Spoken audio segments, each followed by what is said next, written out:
Platonism. Platonism, founded by the ancient Greek philosopher Plato, is a profound philosophical system emphasizing the existence of abstract forms or ideas. Plato posited that the physical world we perceive with our senses is merely a shadow of a higher, truer reality composed of these perfect forms. For example, consider a circle. In the physical world, any circle we draw will have imperfections. However, Plato argued that there exists an ideal form of a circle in an abstract realm, which is perfectly round and more real than any physical representation. This realm of forms is eternal and unchanging, accessible only through intellectual contemplation rather than sensory experience. According to Platonism, true knowledge involves recollecting these perfect forms, which our souls knew before being incarnated into the physical world. This idea is famously illustrated in Plato's allegory of the cave, where prisoners mistake shadows on a wall for reality, only to discover a higher reality outside the cave. Plato's philosophy extends beyond metaphysics to ethics and politics. He believed that understanding these abstract forms, especially the form of the good, guides us to live virtuous lives and create just societies. In his ideal state, philosopher kings, who have knowledge of the forms, govern with wisdom and justice, ensuring the well-being of all citizens. Aristotelianism. Aristotelianism, based on the works of Aristotle, is a comprehensive system of thought that contrasts sharply with Platonism. While Plato emphasized abstract forms, Aristotle focused on the empirical study of the physical world. He believed that knowledge comes from observing and categorizing the natural world, leading to a deeper understanding of its underlying principles. Aristotle introduced the concept of teleology, which posits that everything in nature has a purpose or end goal, telos. For example, the purpose of an acorn is to become an oak tree. In human life, Aristotle argued that our ultimate purpose is to achieve eudaimonia, often translated as flourishing or happiness. This is attained through the cultivation of virtues, traits that lie between extremes. For instance, courage is the mean between recklessness and cowardice. Aristotle's ethical theory emphasizes practical wisdom, phronesis, which involves making the right decisions in specific situations to live a virtuous life. His contributions to logic, biology, metaphysics, and politics are foundational, influencing Western thought for centuries. In politics, Aristotle advocated for a constitutional government that balances the interests of different social classes, aiming to achieve the common good. Click subscribe to this channel to get more topics you love.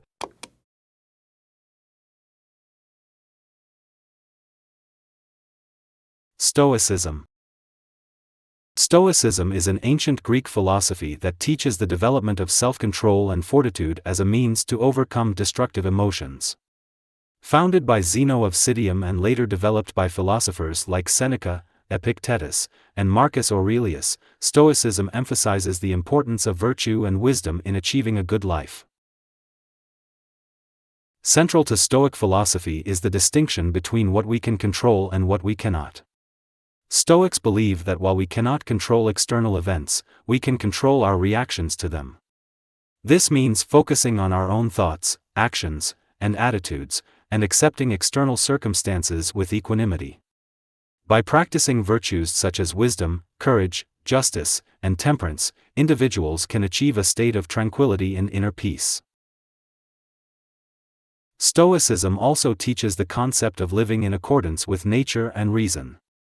By understanding the natural order of the world and our place within it, we can align our actions with the rational structure of the universe. Regular reflection on one's thoughts and actions, a practice known as self-examination, helps maintain this inner harmony and resilience in the face of life's challenges. Epicureanism. Epicureanism, founded by the Greek philosopher Epicurus, advocates for the pursuit of pleasure and tranquility through the avoidance of pain and fear. However, this pleasure is not about indulgence in physical desires but about achieving a state of ataraxia, or inner peace, and aponia, the absence of physical pain.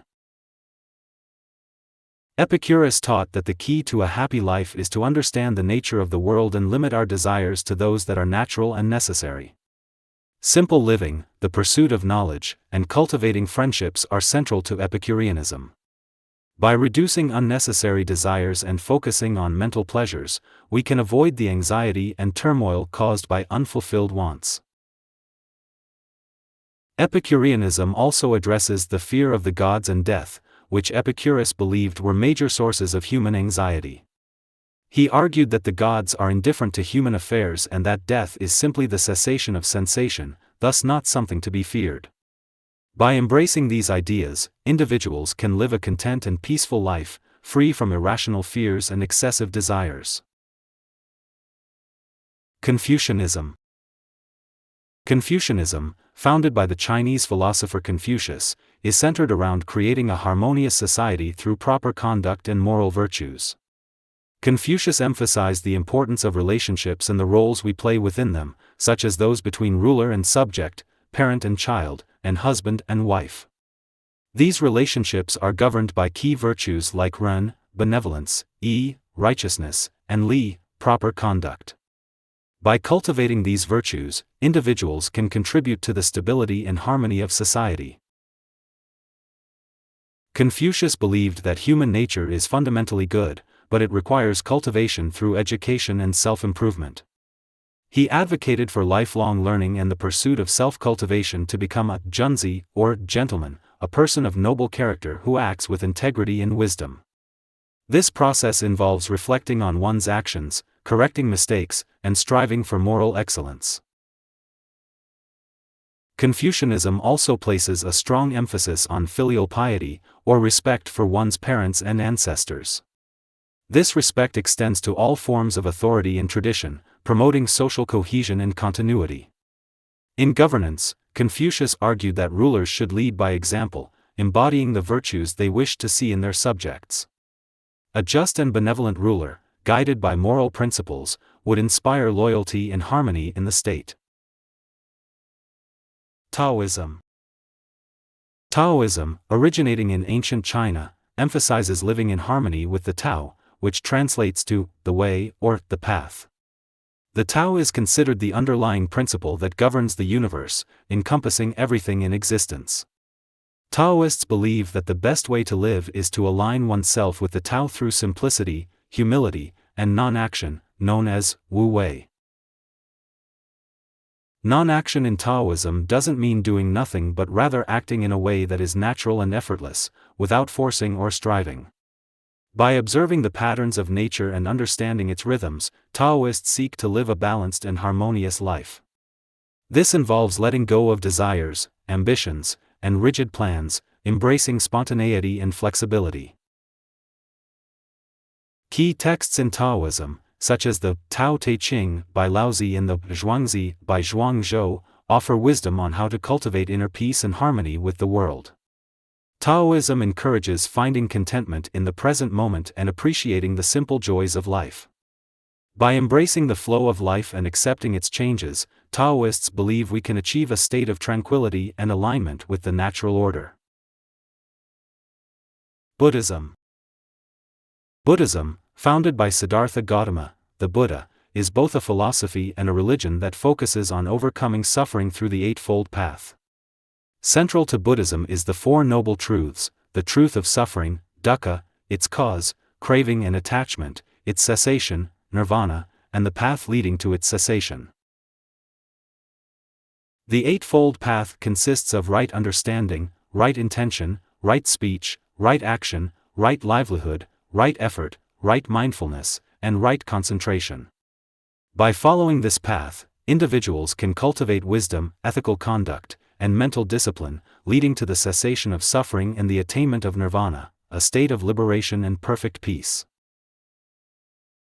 Buddhism also emphasizes the concepts of impermanence, anicca, non-self, anatta, and the interconnectedness of all life. Understanding these principles helps practitioners detach from ego and material desires, fostering compassion and loving kindness towards all beings.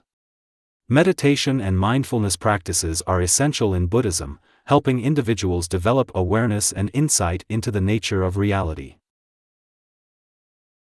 Hinduism.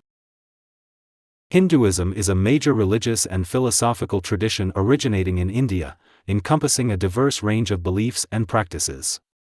Central to Hinduism are concepts such as dharma, duty in ethics, karma, action and consequence, and moksha, liberation from the cycle of rebirth. Dharma refers to the moral and ethical duties that individuals must follow according to their position in society and stage of life. By adhering to their dharma, individuals maintain order and harmony in the universe. Karma is the law of cause and effect, where one's actions in this life influence future lives. Good actions lead to positive outcomes, while harmful actions result in suffering. The ultimate goal in Hinduism is moksha, liberation from the cycle of birth, death, and rebirth, samsara. This liberation is achieved through various paths, including devotion, bhakti, knowledge, jnana, and disciplined practices, yoga. Hinduism also acknowledges a pantheon of deities, each representing different aspects of the divine, and emphasizes the interconnectedness of all life and the presence of the divine in everything. Existentialism. Existentialism is a modern philosophy that emphasizes individual freedom, choice, and responsibility. Developed by philosophers like Jean-Paul Sartre, Simone de Beauvoir, and Søren Kierkegaard, existentialism explores the human condition and the challenges of living an authentic life. Existentialists argue that life has no inherent meaning, and it is up to each individual to create their own purpose through their choices and actions. This emphasis on personal freedom comes with the responsibility to live authentically, making decisions that reflect one's true self rather than conform to societal expectations or external pressures. This process of self-definition can be both liberating and daunting, as it involves confronting the inherent uncertainties and absurdities of life.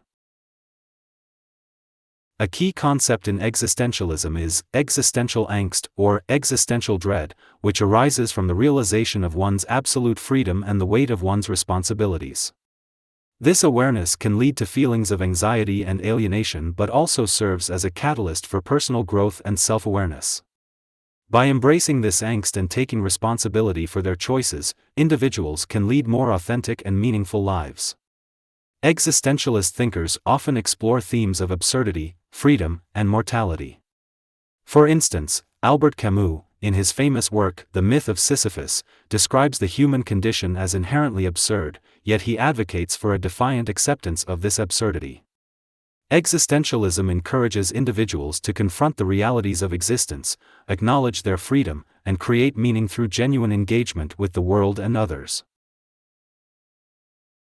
Nihilism. Nihilism is a philosophical viewpoint that argues that life lacks inherent meaning, purpose, or intrinsic value. It challenges traditional beliefs and moral frameworks, asserting that human existence is insignificant in the grand scheme of the universe. Nihilism can be seen as a response to the collapse of religious and metaphysical certainties in the modern world. Friedrich Nietzsche, a key figure associated with nihilism, famously declared, "God is dead," pointing to the decline of traditional religious values in the face of scientific and philosophical advancements. Nietzsche saw nihilism not just as a pessimistic outlook but also as an opportunity for radical re-evaluation and the creation of new values. He proposed the idea of the Übermensch, or Overman, an individual who transcends conventional morality to create their own values and meaning. While nihilism can lead to existential despair, it also offers a sense of liberation from imposed structures and beliefs. It encourages individuals to confront the void and embrace the freedom to create their own purpose and values. However, it also poses significant challenges, as the absence of external meaning can lead to feelings of emptiness and disorientation. Pragmatism. Pragmatism is an American philosophical tradition that emphasizes the practical consequences of ideas and beliefs as the primary criterion for their truth and value. Founded in the late 19th century by philosophers like Charles Sanders Peirce, William James, and John Dewey, pragmatism focuses on the practical applications and effects of concepts rather than abstract theorizing. Pragmatists argue that the meaning of an idea or proposition lies in its observable results and usefulness in solving problems. This approach rejects the search for absolute truths, instead advocating for a dynamic and flexible understanding of knowledge that evolves with experience and practical outcomes. For instance, a belief is considered true if it proves effective in guiding actions and achieving desired results. Pragmatism also emphasizes the importance of inquiry and experimentation in the pursuit of knowledge. By continuously testing and refining ideas in real-world contexts, individuals can adapt to changing circumstances and improve their understanding of the world. This approach fosters a spirit of open-mindedness, creativity, and practical problem-solving. Marxism. Marxism is a socio-political and economic philosophy developed by Karl Marx and Friedrich Engels, rooted in a critical analysis of capitalism and its impacts on society. At its core, Marxism focuses on the concepts of class struggle, historical materialism, and the advocacy for a classless, stateless society. Marx and Engels laid out their ideas in seminal works such as The Communist Manifesto and Das Kapital, which have profoundly influenced political and social movements worldwide. Central to Marxism is the theory of historical materialism, which posits that the material conditions of a society's mode of production fundamentally shape its social structure, culture, and political institutions. According to this theory, history is driven by the dialectical conflict between different social classes. In a capitalist society, the primary antagonism is between the bourgeoisie, the capitalist class who own the means of production, and the proletariat, the working class who sell their labor. Marx argued that capitalism is inherently exploitative, as it relies on the extraction of surplus value from the labor of workers. This surplus value, which is the difference between the value produced by labor and the wages paid to workers, is appropriated by capitalists, leading to the accumulation of wealth in the hands of a few and the impoverishment of the many. Marx believed that this exploitation would inevitably lead to class consciousness among the proletariat and, eventually, to a revolutionary overthrow of the capitalist system. The goal of Marxism is to establish a classless society in which the means of production are communally owned, and the principle of, from each according to his ability, to each according to his needs, is realized. In such a society, the state, which Marx viewed as an instrument of class oppression, would wither away, giving way to a stateless and egalitarian social order. This vision of communism seeks to eliminate the conditions that give rise to class divisions and economic inequality. Marxism also encompasses a critique of ideology, examining how dominant ideas and cultural norms serve to sustain the power of the ruling class. Marx and Engels argued that the ruling class's control over the means of production extends to the production of ideas, perpetuating a false consciousness among the working class that obscures the realities of their exploitation. By exposing these ideological structures, Marxist theory aims to empower the proletariat to recognize and challenge their oppression. Throughout the 20th century and beyond, Marxism has inspired various political movements and revolutions, leading to the establishment of socialist states in countries like the Soviet Union, China, and Cuba. These states sought to implement Marxist principles, though their interpretations and applications of Marxism varied significantly. The successes and failures of these experiments in socialism have generated extensive debate and analysis within Marxist and broader leftist circles. In contemporary times, Marxism continues to be a vital framework for analyzing capitalism, particularly in the context of, and social inequalities. And traditions, such as those developed by have expanded upon Marxist thought, incorporating insights from other disciplines and addressing new forms of social and cultural domination. Marxism remains providing tools for understanding and challenging the structures of power and inequality in modern society. By advocating for a society towards greater equity and justice, Marxism offers a vision of a world where human potential can be fully realized, free from the constraints of exploitation and oppression.